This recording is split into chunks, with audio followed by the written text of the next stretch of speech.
এ কি কাণ্ড! সকাল সকাল মহারাজ ফ্যান নিয়ে কি করছে?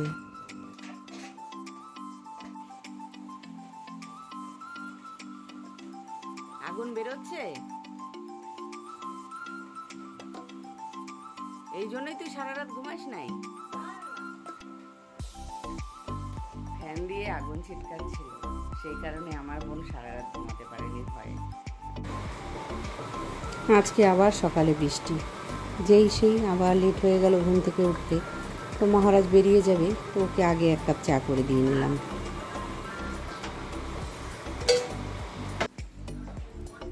না ভজ বাবা, এই দেখ, নেবে নিয়ে ফেলে দিবে, একটা একটা করে নিয়ে খাবে তা না।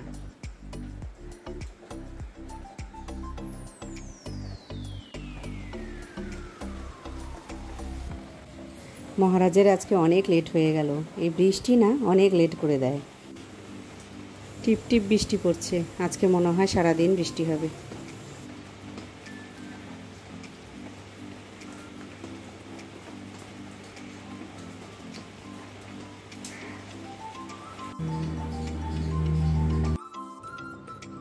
টুলি উঠে গেছে, মুখ ধোয়নি, তো ওর একটু লেট হবে, তো আমি একটু চা খেয়ে নিচ্ছি।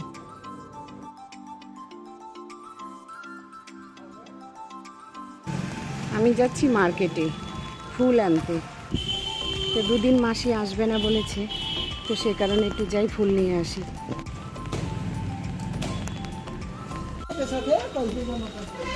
মার্কেটের দোকানগুলো এখনো খোলেনি, আর একটু পরে এলে যা ভিড় হবে। এখান থেকেই ফুল নিয়ে নিই। আমাকে একটু ফুল বেলপাতা দিয়ে দাও তো, ফুলটা একটু বেশি করে দিও।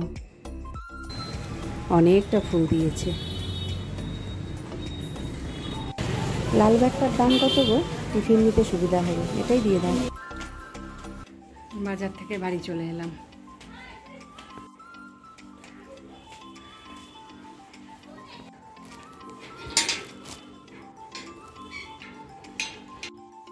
রিক্সা নিলেই তো হয়ে যায়। তো 80-70 টাকা দিয়েছি।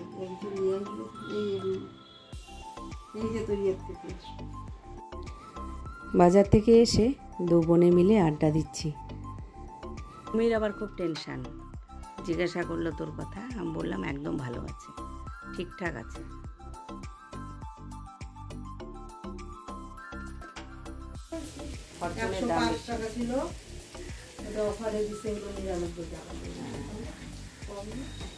অফার দেয় সবসময় না, কোনো কোনো সময় 122 টাকা হয়ে যায়।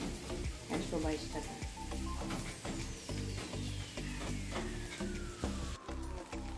দুই বোনে মিলে বসে তেল মশলার গল্প করছি, কোনখানে কত রেট।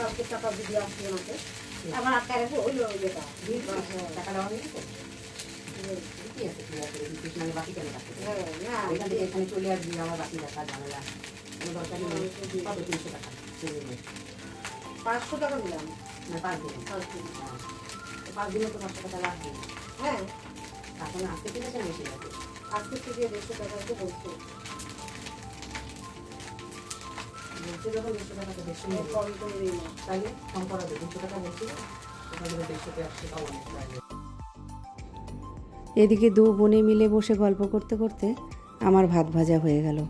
আজকে সকালে দুজনেই ভাত ভাজা খাবো, আজকে রুটি করিনি। তো যাই দু বোনে মিলে বসে খেয়ে নিই, আবার একটু বসে জমিয়ে আড্ডা মারি।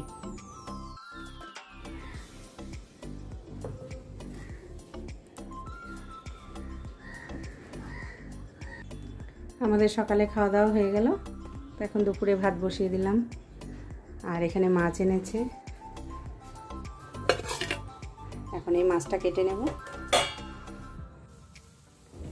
ফ্রিজে কি সবজি আছে একটু বের করে নিই, একটু বেগুন, একটু ধনিয়া পাতা, বাটা মাছের ঝোলে দিলে বেশ ভালো লাগে খেতে। তো বেগুন তো বের করে নিলাম, ধনিয়া পাতাও বের করে নিয়েছি। 2-4টে বেগুন দেবো, বেশি দেবো না, খুব সরু সরু তো বেগুনগুলো, 2-4টে হলেই হয়ে যাবে।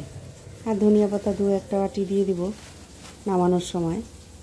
ওগুলো বের করে রেখে আর বাদ বাকি সব ফ্রিজে ঢুকিয়ে দেব।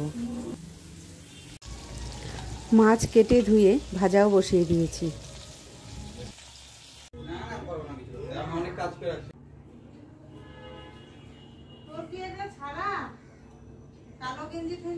হ্যাঁ, ওগুলা ধুতে হবে।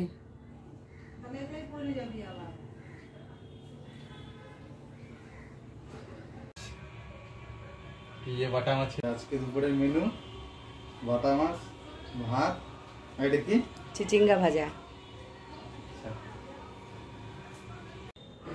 ওদের সবাইকে খেতে দিয়ে দিয়েছি, আমি পরে খাবো। তো আমার চান হয়ে গেছে, ওদের সবার খাওয়া দাওয়া হয়ে গেছে। প্রতিদিনের মতন আমারও আজকে লেট হয়ে গেল, তো কিছু করার নেই, যাই আমিও খেয়ে নিই।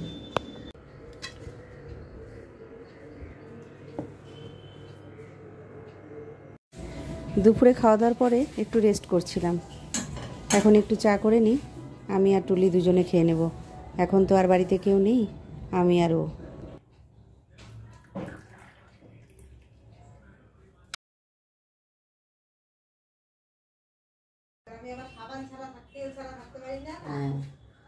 যাই, আমার চা হয়ে গেল।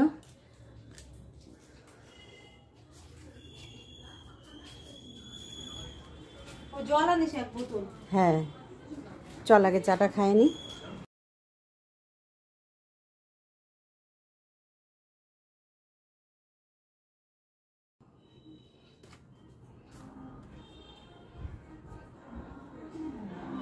নে,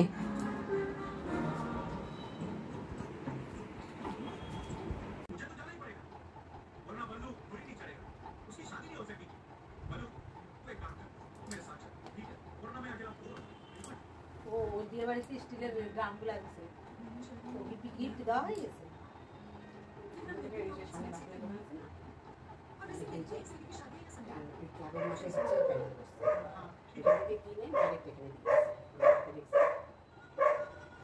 বজো আসতে, বজো বজো, কেউ আসছে, বজো কেমন চিৎকার করে যাচ্ছে, বজো আসতে। রাতে প্রেসারে ভাত বসিয়ে দিলাম, একটু আলু সেদ্ধ ভাত করে নেব, আর দিনের বেলা মাছের ঝোল আছে, আজকে রাতে এই দিয়েই খাওয়া হয়ে যাবে। আর মহারাজ তো বিয়ে বাড়ি গেল, আর আমি, আমার বোন আর আমার ছেলে, এই তিনজন আজকে প্রেসারে ভাত হবে আর মাছের ঝোল, এই দিয়ে আজকে রাতে ডিনার সারবো।